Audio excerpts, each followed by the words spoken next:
Welcome back, Time Crunch fans. I'm your host, Coach Adam Pulford. Picking up where we left off from last week, I am back with Cody Stephenson of TrainingPeaks to discuss how best to utilize your data in platforms like TrainingPeaks and maybe a sneak peek of future enhancements to look at into the future. So, Cody, welcome back. Glad to be back. All right, so maybe just like a quick recap from last week is that we compared FTP and FRC to critical power and W prime, explaining that these are similar systems insofar as they both determine high aerobic threshold point and an anaerobic measurement, which hinges off of that threshold, so to speak. The former is more of a field and practical based, while the latter is the more like research and lab based. And either system is completely fine to use.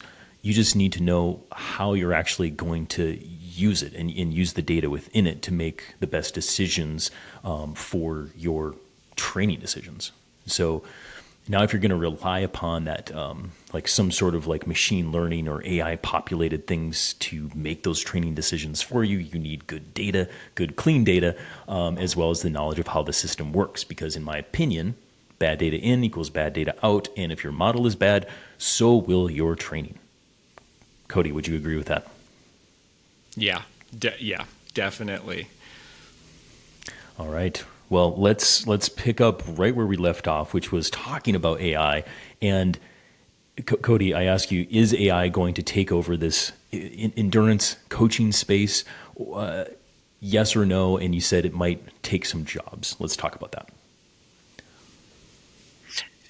Yeah, I guess I'll start with the jobs, and I'll steal a saying, not mine. Everybody's probably heard it from every industry, is that you're not going to lose your job to AI, but you might lose it to somebody who's using AI better than you. Yeah. So it's going to be a useful tool. It's going to take care of tedious tasks, repetitive tasks, tasks that might be prone to human error, and so you can't ignore it. But taking over the whole industry, I don't think so, mostly because one of the most important lessons I learned when I came from being an athlete to working at TrainingPeaks, I wanted to be a high-performing athlete. I cared about results. And I was okay doing it alone. Like, I liked training alone. I didn't work with a coach. All that was fine. It was when I started TrainingPeaks, it took me a long time to learn that I was in the minority with that. Most people just want to be a part of something. And so one thing they get out of endurance sports, even if they're pretty high performing, is relationships. Mm-hmm. And so that's a really important part of what coaches do.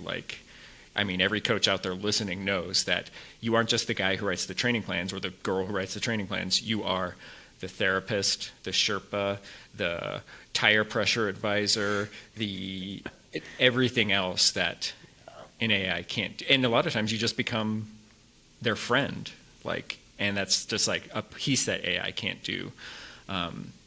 But some of the parts that were pretty important for coaches 10, 15 years ago, even now, are going to be done more and more by AI.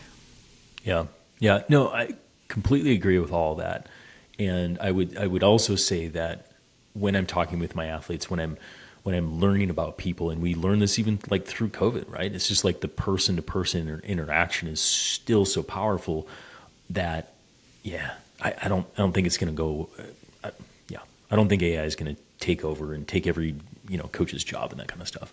But yeah, I think that the people, the athletes, the listeners here that want the benefit of kind of that data-driven AI sort of quicker sort of strategy or kind of more accuracy, more consistency, whatever AI is going to help us with.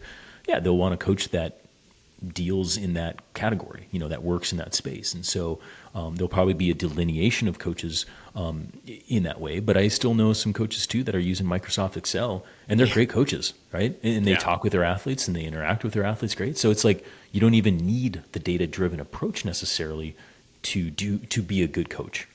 Yeah, that's the thing is most people, mostly amateurs, but even to some degree pros, they aren't limited in their performance improvements by a lack of data or lack of exploiting data.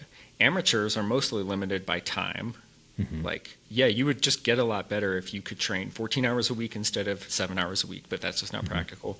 They're limited by body weight. Like, it's just like it can be hard to maintain a good body weight with a modern lifestyle, and they're limited by bad sleep.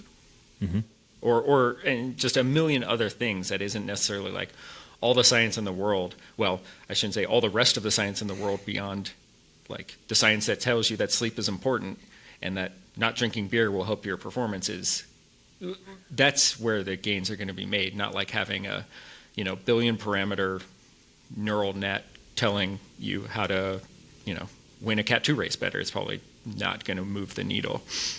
Yeah, no, that's it entirely. And I think, too, the human approach is going to be able to cut through the BS and say, hey, Cody, you know what, let's not have 3 beers tonight. That kind of thing. Good thing you're not my coach, but... That's right. That's why I'm not. But yeah, so I think like in that way, I mean, I don't want the listeners to think that I am just like Mr. Data and don't care about anything else. I think it's super cool. I really think it's going to enhance this industry. And there's some great stuff coming out in TrainingPeaks and other platforms too, like Vecta. You and I talked about that, as well as intervals.icu. You and I had talked about that kind of in our pre-talk to a lot of this. So, there's definitely more than just TrainingPeaks out there. And I think that is healthy too, because competition drives innovation.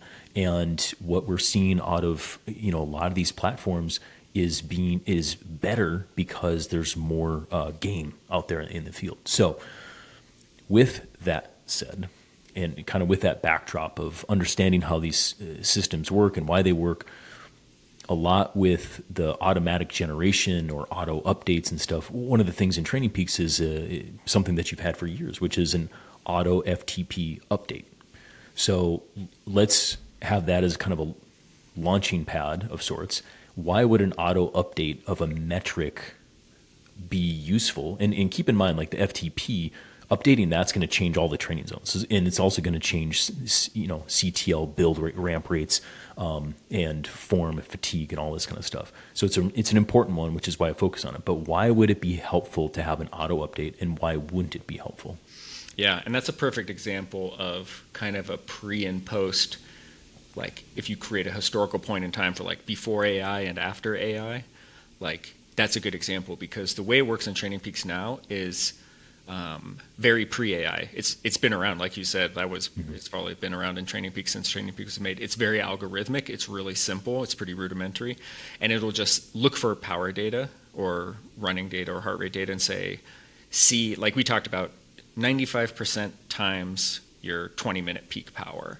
It'll just look for that every workout, and if you set a new higher 95% of 20-minute peak power, it'll update your threshold. Or you can set it to notify you that like this happened and maybe you should update your threshold, which I think is a better way. Like you have to have a lot of faith in a system to issue changes on your behalf without alerting you. So I would say like, yeah, get the alert and double check it and everything. But that's the only thing.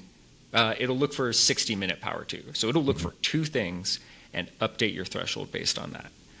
But good coaches know like there's a lot of other things that might indicate threshold changes. So it's really useful for like a coach or an athlete that has like a system in place where they trust their power meter and they know it's kind of going to work correctly for them.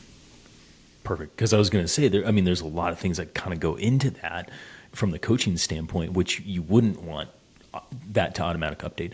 I was just having this discussion with another one of my athletes because he did have like a peak all-time 20-minute power. And I said, well, let's not put it there just yet. Let's be conservative with it. Why? Well, because I'm going to guide you through some workouts where we're going to try to repeat a similar power or, just under to see how repeatable you are there. Because if we just go with that, the highest power that you've done in your whole life and then create all the zones based on that, you're going to get blown out intensity-wise. Or you could at least, right? Yeah. Over-intensify the athlete. So you're better off to be a little bit more conservative, because my general approach is I would rather undertrain you by 10% than overtrain you by 1%, because I will get a better result in the long run. And so now you layer that with, bad data or somebody that doesn't understand the system that is getting auto updates on something as important as FTP. And if you throw in FRC and all these kind of things, it's like you can start to see pretty clear how spiderwebby and like confusing and terrible it could be with a training program that is based on bad data. Exactly. Yeah, so that kind of leads into like what the future of that system would be is like, we didn't even talk about it last time, but FTP, we talked about it as being like a really simple practical thing, but FTP and WKO is a little more sophisticated because it's modeled and estimated based on a whole range of data. So it's looking at your entire power curve, but especially anywhere from like 12 minutes to 60 minutes and updating FTP based on that instead of just a 20-minute power. That's not AI, but it's more, you know, kind of like you're talking about. It's more inclusive. It's looking at like, oh, did you get really anaerobically strong and that falsely contributed to this 20-minute power reading? It can account for that a lot better. Or even just practical things like, oh, you have an athlete who has a perfect 18-minute long stretch of road to do a time trial. Well, that would work better. It can collect race data. And so that in the future, if we got something like that into TrainingPeaks as like an automatically updating FTP, a more modeled FTP based on like all of the data, that's when it gets really, really useful because you have less need for super precise testing, less need for specific durations, less need to do it outside of training and like peak for a test. You can just like kind of have them do their hard workouts, do their hard races, and then having that whole like kind of high dimensional data for everybody sets the groundwork for a more like AI-based tool for indicating these changes. Yeah, well, not to put you on the spot, but I mean, is that a future thing that's coming out in the TrainingPeaks online platform anytime soon? Anytime soon, I can't say, partly because I don't know. But what I can say is that like TrainingPeaks had we've been working on a lot of other stuff for the past few years. You've seen strength, like good strength training is more important than AI. And so we knew we had to build a strength builder first. Convenience for coaches, efficiency for coaches is more important than AI metric estimation. So we had to it would have been very foolish of us to put WKO stuff and modeled metrics into TrainingPeaks before we let you automatically plan a recurring workout. Like that would have been silly. So now that we've got a lot of those convenience things built in, we have a lot of engineers who are really excited and really capable looking at playing around with WKO, and then also a lot of really smart product people looking at like what are the most useful parts of WKO and some of these like other like kind of cutting edge modeling systems.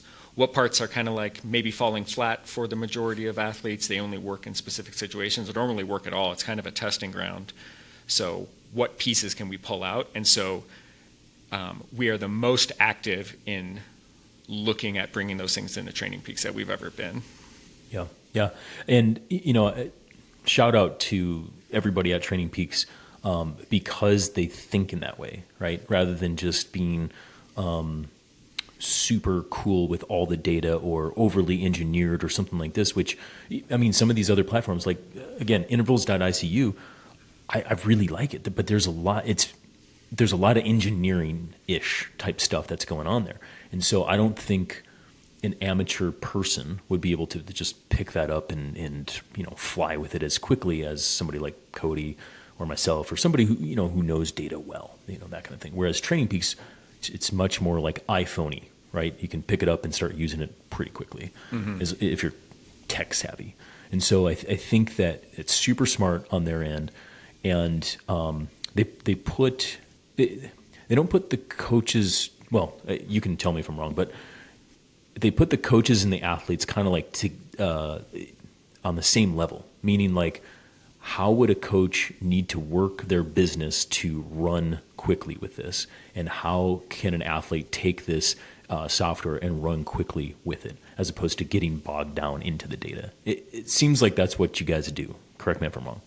Yeah, that's always been like kind of the driving principle is like, let's enable a coach and athlete to do their thing kind of on their own as easily as possible. And it's a good thing other people are making those decisions, because I would have fallen on the other side of like, I see intervals too, or I see other apps and I'm like, that's really cool. We should work on that now. And exactly. Thankfully there's more practical people who have coached 40 athletes at once and understand how important like real world stuff is. Yeah, And it 100%. pushes us to get those things done fast. So then we can try to move on to like, not move on to, but then like spend some time on the cool stuff. Yeah, yeah. Speaking of cool stuff, one of the things that I've been involved with y'all over at Training Peaks, and I know that there's there's a ton of other coaches that are as well, but the Fueling Insights tool has been something that I got really excited about because working with various people to build a tool that estimates kilojoule expenditure or calorie expenditure in order for a workout, a race, or whatever you're doing, in order to get a better fueling plan for the athlete is essentially what this tool does. Can you tell us a little bit more about that? And I don't even know if it's like deployed to everybody just yet, or how much can we talk about that? It should be. I believe it's in everybody's account. No, it might not be enabled by default, but you should be able to go into your account settings if you're a premium or a coach and like look for like a data field on the workout card that says fat calories and carbohydrate calories instead of just total calories for a workout.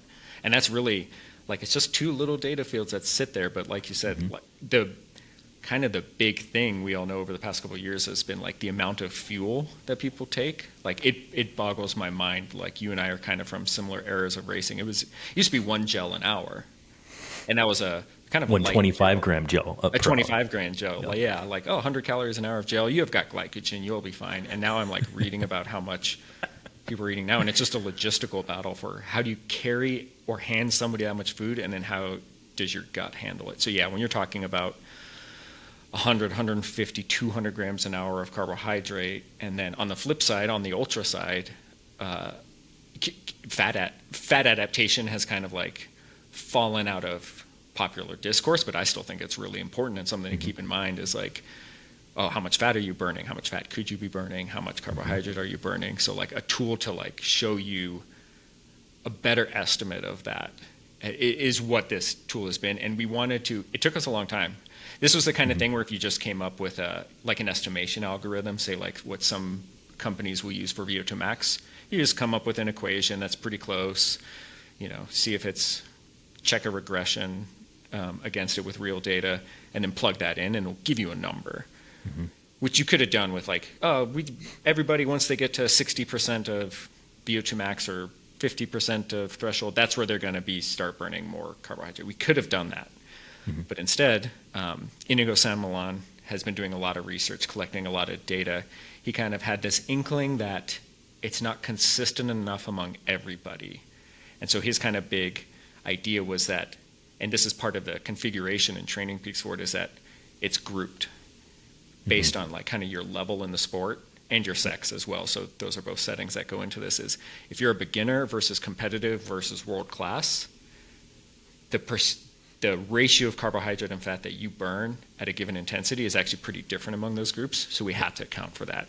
So there's a lot more data to put in, a lot more like cleaning and picking that apart and figuring out a good, clean way to implement that with real world data. So that's what it's doing kind of behind the scenes. And he's written some blog articles for us. Like if you want to get into the nitty gritty, he posts about it I think he posts about it on his own social media. He's done a podcast with us about it. So there's a lot more information he could speak to better about it. But that's what it's doing, is like starting to help us understand a good estimation of nutritional demands for events.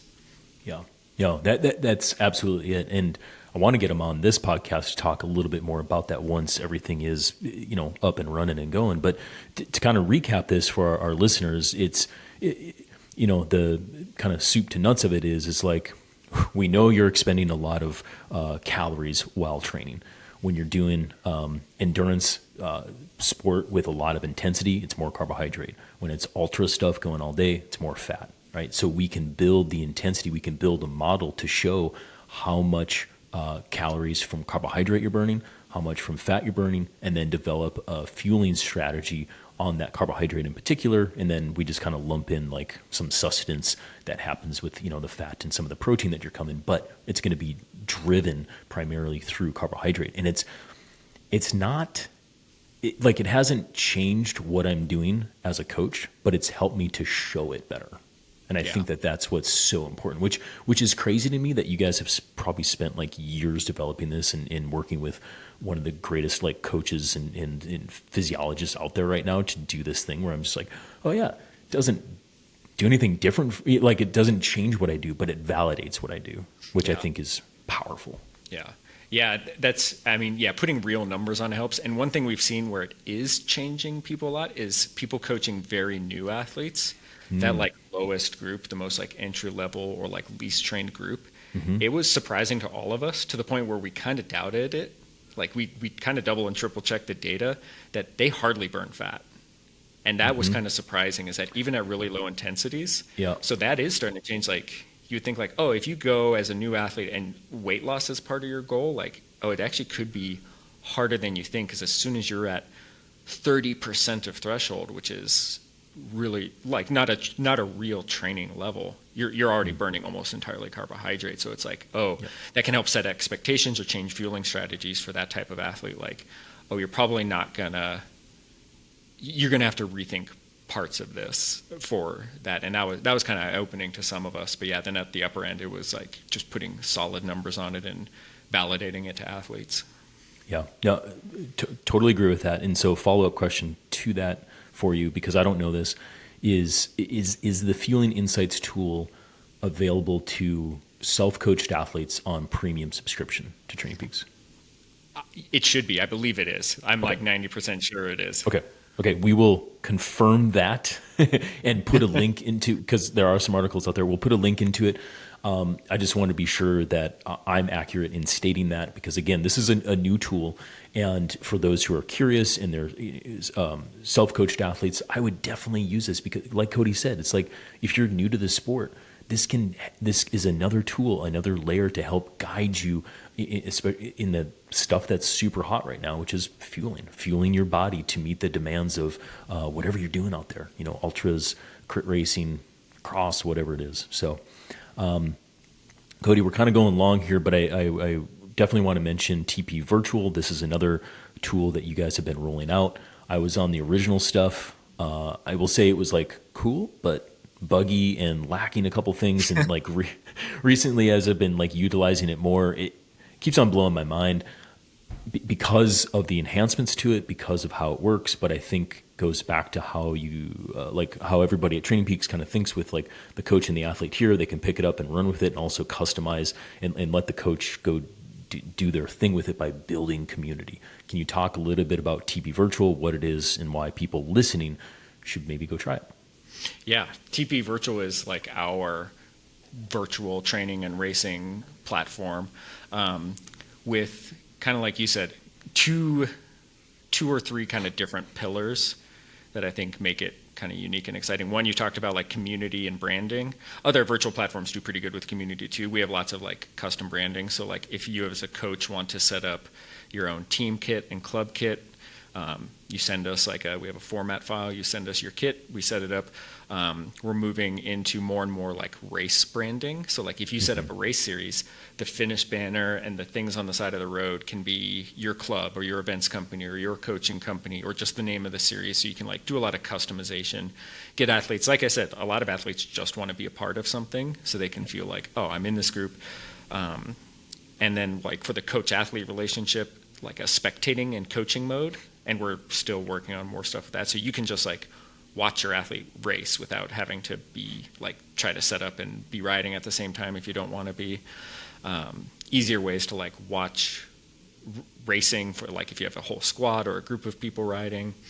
And then to me the coolest part is it's got a high focus on realism, especially for like how does road racing work in the real world? Can we make it as realistic as possible in this world? So the physics modeling is pretty realistic as any, but then also realistic cornering and drafting physics, especially the cornering part. So if you try to pedal through a corner, we can't make you crash, but instead there's a penalty. There's a power and speed penalty. So it'll slow you down compared to somebody who coasts, knock you out of the race line, and then your trainer will kind of like create resistance that you have to pedal out of it. So it's like, oh, if you're a coach, coaching tactics, coaching like cornering dynamics can be hard to do in the real world, especially say you have athletes in the Midwest or someplace cold. you could set up a weekly 45-minute race series with all of your athletes spread around the world and like watch them do it. And it's, you know, it's not perfect compared to the real world, but it's, you know, 20 hours of practicing like drafting and coasting through corners in this world, in this virtual world, is going to be better than staring at the wall riding the trainer and then showing up at the first road race in the spring. So I think there's a lot of potential for tactical coaching, group coaching, team coaching, like having people work on their team tactics together, because those aspects of the physics are more realistic. Yeah, well, I do want to say there's nothing wrong with staring at a wall and pedaling your bike when you need some me time. Okay. Yeah. So Training Peaks Virtual also has a Zen mode and I can't remember the name of the other mode. I think it's incognito mode or something. Zen mode turns off the display, so all you see is like your workout data, and the other one removes all of the other people, so you can ride alone. So I'm going to use that. Anyway, so we don't need to get into the psychology of Coach AP right now, but you can see, everybody listening, hopefully you can hear that it's evolving, right? Like there's cool tech, there's cool stuff, cool tools that are being pumped out, and again, like this is one of them, right? So go try it, see if you like it, and you know, if it's not your cup of tea, cool, move on. But I think in that way, like people who are creating and innovating, you know, jump into that community, jump on that bandwagon, because they are going to drive this market. They're going to drive new things. So new things, probably last two questions here for you, Cody. Is there any little teasers of new things more that we can divulge for our listeners that may be coming out sometime soon from Training Peaks? I wish I could contribute. Without getting you fired, of course. Yeah, I wish I could contribute more, but most of the really cool things we're working on right now. Well, there's a cool thing coming out in Training Peaks Virtual soon, so just pay attention. I can't say anything about that, but it's pretty sweet. Most of them are actually just in flight enough that we've talked about them. Fueling Insights, you know, it's not done. There's cool stuff we don't actually know what those cool things are going to be. We need to start hearing from people using it, but like we see this as a beginning. New sport types, again, going back to like kind of fundamentals. If you haven't noticed, we're starting to add sub-sport types. So like, you can add yoga, or you can specify gravel biking or indoor riding. Again, basic, but really, really, I think, important, because it's been requested for so long. We talked about like we are doing the most research into getting WKO ideas into Training Peaks that we've ever done. So that's exciting. And yeah, I guess tell us what kind of things, what else you want to see, cool things that should be coming out. Yeah, I mean, and I will put that to the listeners. Like in this way, like you can write into us. I work with Cody, Dirk, Tony, many others at Training Peaks on various whenever they reach out and ask stuff, but on various projects that come up. So if you're listening to this and you say, man, it would be super cool to have XYZ, feel free to write in to us about it. You can go to trainright.com/podcast and click on Ask a Training Question, and you just submit it in to me there. And when I'm talking with Cody or whoever else, I will mention that in some of the cool stuff that we want to see. I was just actually had a meeting like 3 weeks ago with two of the platform engineers. And it was so cool because I was definitely talking to people who were, you know, supremely smarter than I was, but they were like asking the questions of like, okay, so how do you use the PD model to do this? And I'm like, oh my God, this is a great question. Let me tell you all about it. And I don't know what they were going to do with that information, but they said it was really valuable, right? So in that way, listeners, kind of giving you a voice with somebody who is helping to drive the ship at Training Peaks, write in and tell us what you want to hear more about. So, and I think that may be a good way to end this. Cody, is there anything else that you want to tell our listeners, people who are likely using Training Peaks or they might be using something else? What do you want to say to them as it pertains to data hygiene, cool techie stuff? I want the AI right now, and I'm so confused. I just want to learn more and go fast on my bike. What do you have to say?